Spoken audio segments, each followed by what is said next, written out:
ભારે વરસાદ બાદ અમરેલી જિલ્લાના ગ્રામ્ય વિસ્તારોમાં નુકસાન પામેલા માર્ગોને ફરી કાર્યરત બનાવવા માર્ગ અને મકાન વિભાગ પંચાયત દ્વારા ઝડપી કામગીરી હાથ ધરવામાં આવી છે.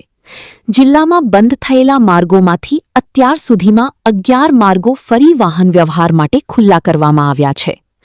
વિભાગ દ્વારા 15 ટીમો, 42 જેસીબી, 18 ડમ્પર અને 10 ટ્રેક્ટરની મદદથી અસરગ્રસ્ત માર્ગો પર સતત મરામત કામગીરી કરવામાં આવી રહી છે. માર્ગોને સુરક્ષિત અને ઝડપી રીતે પૂર્વવત કરવા માટે ટેકનિકલ કામગીરી પણ હાથ ધરવામાં આવી રહી છે.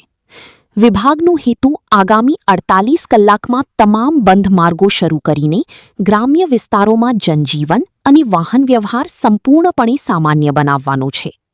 વિભાગની આ ઝડપી અને આયોજનબદ્ધ કામગીરીને ગ્રામજનો દ્વારા પણ આવકારવામાં આવી રહ્યું છે.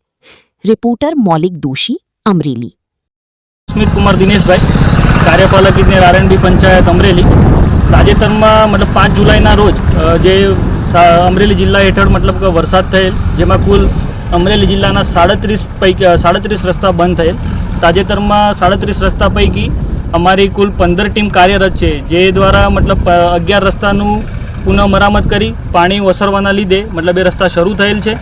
બાકીના બંધ થયેલ રસ્તા 48 કલાકની અંદર ખુલ્લા કરવામાં આવશે.